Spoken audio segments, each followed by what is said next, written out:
Hai teman-teman di seluruh Nusantara, pada kesempatan kali ini saya akan melakukan perbaikan kulkas 2 pintu. Yang mana untuk kerusakan kulkas ini adalah untuk ruang refrigeratornya ini tidak dingin.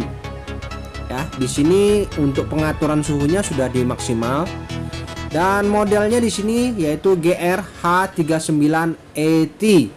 Ya. Oke, jadi keluhannya di ruang refrigeratornya ini pintu bawahnya tidak dingin. Namun untuk ruang freezer di sini kita coba cek. Nah, untuk ruang freezernya di sini masih dingin ya. Jadi pembekuannya juga masih normal, tidak ada masalah. Pembekuannya mantap ya. Jadi tidak ada keluhan di bagian ruang freezer, namun masalahnya di ruang refrigeratornya. Baik, kita akan coba lakukan perbaikan, namun kita keluarkan saja bahan-bahan yang ada di ruang freezer ini untuk melakukan pengecekan lebih detail ya. Jadi kita coba cek dulu di bagian belakang. Kita bisa lihat untuk diagram kelistrikannya di sini menggunakan sistem timer 13. Oke, jadi kita sudah tahu ternyata di sini menggunakan sistem timer 13 ya. Kemudian kita bisa lihat di sini letak timernya diletakkan di bagian belakang samping. Untuk mesin kompresor yang digunakan di sini menggunakan FL1462SF yang kategorinya adalah 1/5 PK. Baik, kita coba raba untuk di pipa tekannya ini. Di sini masih terasa panas. Untuk filter juga terasa hangat ya. Artinya mantap, tidak ada masalah untuk sistem pendinginannya. Jadi kondisi freon aman. Baik, kita coba matikan dulu unitnya. Kita akan coba langsung lakukan perbaikan. Untuk melakukan proses perbaikan kulkas yang mengalami masalah ini, kita cek di bagian ruang freezer. Kita coba kosongkan dulu ya.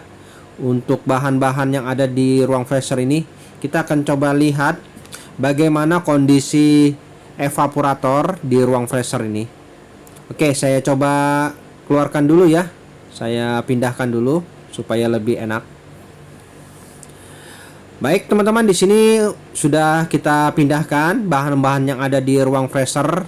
Nah, di sini kita akan coba lepas dulu kap serta aksesoris yang ada di ruang freezer ini. Oke, di sini ada 2 skrup yang harus kita lepas dan di bagian dindingnya ini terdapat bunga salju yang cukup tebal. Nah, ini sudah masalah sesungguhnya ya, karena terjadi pengeblokan di ruang evaporatornya ini.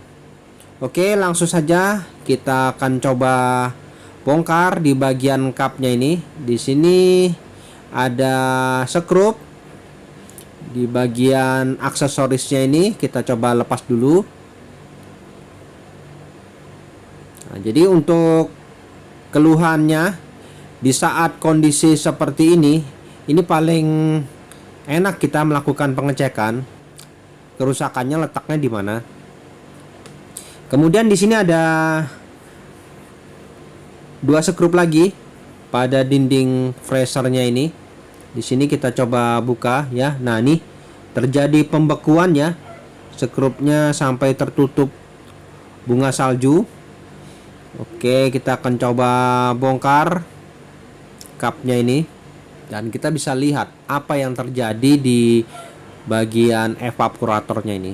Yang pasti terjadi penumpukan salju yang cukup tebal sehingga menutup sirkulasi udara yang menuju ke ruang refrigerator. Nah, untuk kerusakan seperti itu permasalahannya apakah di bagian timernya atau heaternya atau bimetal defrostnya. Nah, kali ini kita langsung saja lakukan perbaikan secara cepat. Di saat kondisi seperti ini paling enak kita melakukan pengecekan. Oke, di sini kita coba buka untuk cupnya secara perlahan-lahan ya. Dan pastikan kita lakukan secara hati-hati, jangan dipaksa. Nah, ini sudah terbongkar ya cup bagian depannya. Nah, bisa kita lihat ya, di bagian belakangnya ini terdapat penumpukan salju yang cukup tebal, sehingga sirkulasi udara pada ruang freezer ini terhambat menuju ke ruang refrigerator. Oke, di sini ya. Nah, ini banyak sekali penumpukan salju dan kita harus coba bersihkan dulu salju-salju yang ada di cupnya ini, supaya kita bisa lebih dalam lagi melihat bagaimana kondisi di pipa evaporatornya. Nah, ini kita mungkin bisa cairkan dulu ini dengan menggunakan air hangat atau air panas ya. Cukupnya kita coba cairkan, karena apabila tidak dicairkan saljunya ini, maka kita kesulitan dalam melakukan pembongkaran lebih dalam. Jadi alangkah baiknya sambil kita bantu, kita cairkan. Dan nanti apabila sudah cair, kita bisa melakukan pembongkaran lebih lanjut pada bagian cupnya ini. Dan saat kita mencairkan ini, jangan sampai cair ya, biarkan sedikit. Oke, saya rasa sudah cukup. Jadi kita bisa coba lakukan pembongkaran cupnya ini ya, karena saljunya sudah mulai berkurang setelah kita cairkan. Dan kita lihat ya, di bagian dalam pada bagian pipa evaporatornya ini bagaimana kondisinya. Ya, betul ya, terjadi penumpukan salju yang cukup tebal. Nah, ini yang menyebabkan kulkas ini menjadi tidak dingin, karena sirkulasi udaranya tertutup ya. Nah, di bagian atas di akumulator di sini terdapat bimetal defrost yang tersembunyi dan tertutup salju ini. Di sini harus kita cek ya kondisi seperti ini, apakah bekerja aktif atau tidak ya. Jadi di saat seperti ini kesempatan kita untuk mengetahui apakah bimetal defrost ini kondisinya aktif atau tidak. Nah, ini bisa kita coba cairkan sedikit, namun jangan kita cairkan seluruhnya ya, karena nanti bimetal defrostnya akan off ya, atau tidak aktif. Karena cara kerja bimetal defrost ini, apabila didinginkan dengan suhu yang sudah ditentukan, maka bimetal ini akan kontak ya. Ini kita biarkan saljunya masih menutup di bimetal defrost. Kemudian kita ambil kabelnya ini kabelnya nih, yang penting sedikit saja. Lalu kita coba ukur apakah kondisi bimetal defrost ini sedang aktif atau tidak ya. Oke, kita coba ambil kabelnya ini sedikit. Nah, ini adalah kabel bimetal defrost ya. Biarkan saja bimetal defrostnya ini tertutup salju. Kemudian kita coba potong dulu. Di sini kita potong. Kemudian kita akan coba lakukan pengukuran.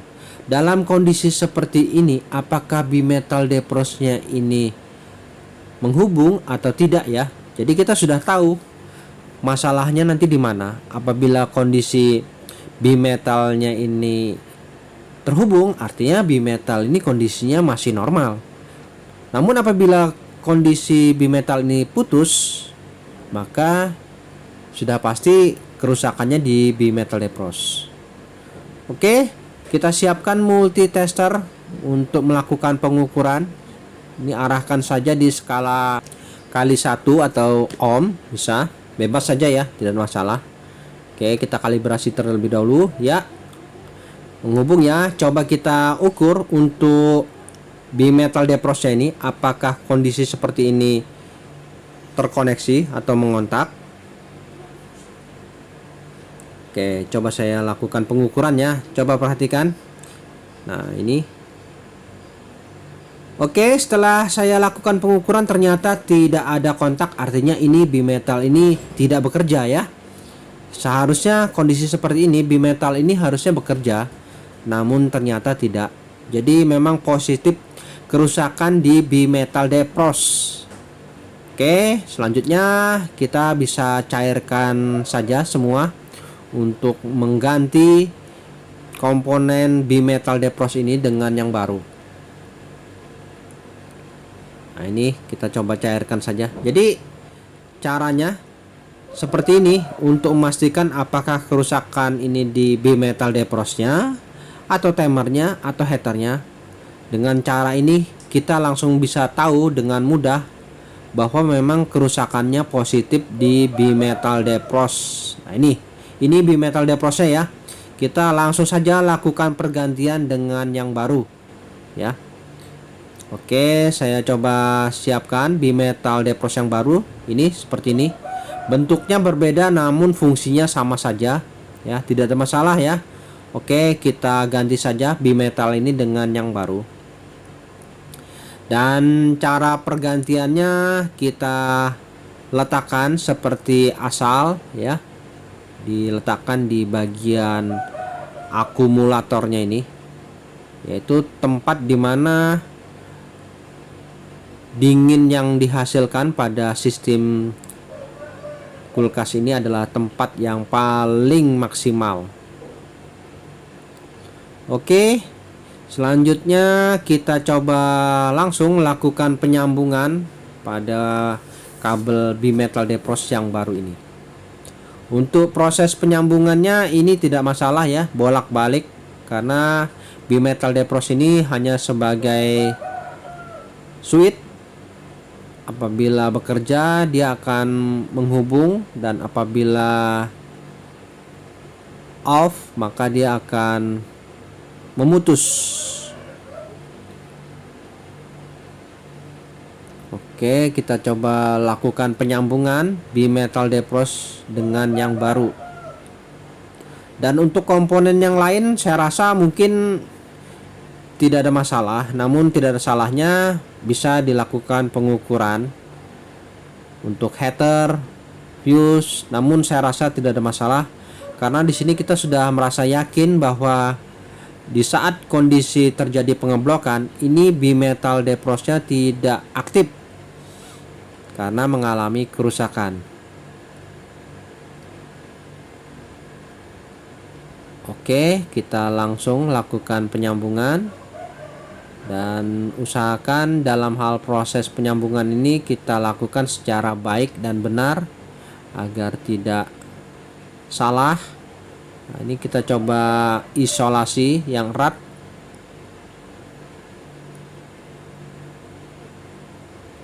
Jadi sebenarnya untuk perbaikan kulkas yang mengalami masalah pintu bawah itu tidak dingin atau kurang dingin sebenarnya cukup mudah ya. Yang pasti terjadi pengeblokan seperti ini, dan komponen yang wajib kita lakukan pergantian yang utama ya ini adalah bimetal deprosnya. Dan untuk meyakinkan apakah bimetal deprosnya ini rusak atau tidak, bisa kita lakukan pengukuran di saat terjadi pengeblokan.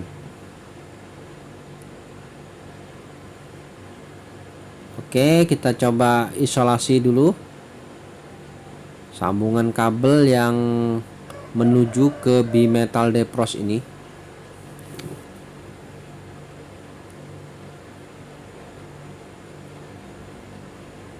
Oke, teman-teman, sudah tersambung dan bimetal depros sudah kita ganti dengan yang baru dan sudah kita kembalikan ke posisinya. Tinggal kita rapikan saja kabel-kabelnya ini yang sekiranya nanti menghalangi, dan selanjutnya kita bisa bersihkan sisa-sisa salju yang ada di pipa evaporator ini. Kemudian nanti bisa kita tutup saja langsung kapnya ini. Nah, ini sisa-sisa salju yang ada pada pipa evaporatornya ini bisa kita cairkan dulu ya, sambil kita cek apakah saluran pembuangan itu lancar atau tidak ya. Oke, yang pasti kita harus koreksi semua. Nah, ini oke, dirasa sudah cukup. Ini kapnya bisa kita pasang kembali, kita rapikan sambungan-sambungan kabel semua yang menghalangi, karena saya rasa untuk perbaikan kulkas ini sudah cukup. Kemudian setelah itu kita pasang juga kap bagian depannya ini.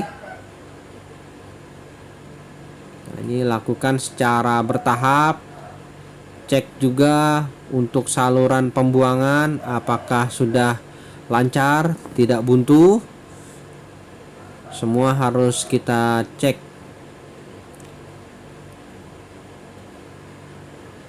Oke, kapnya sudah terpasang dan aksesorisnya juga jangan lupa kita pasang juga. Nah, ini ada skrup yang harus kita kencangkan juga.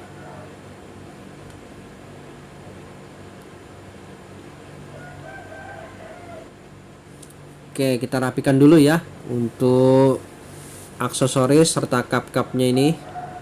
Dan di sini semuanya sudah kita cek, tidak ada masalah ya. Jadi kerusakannya murni di bimetal defrostnya saja. Untuk timer, heater serta fuse tidak ada masalah.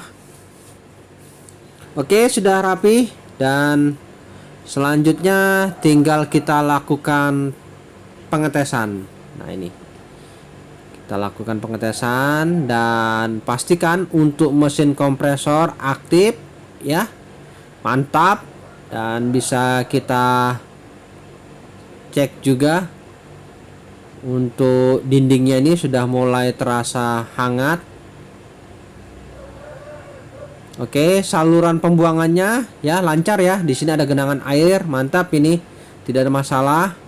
Dan saya rasa sudah cukup. Kita akan lihat saja hasilnya. Yang pasti tidak meragukan karena kita sudah yakin kerusakannya hanya di bimetal defrost. Nah, seperti ini. Untuk hembusan udara fan pada ruang freezer juga pastikan normal.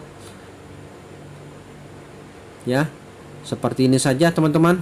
Dan mantap. Cukup begini saja, proses perbaikannya sangat mudah ya.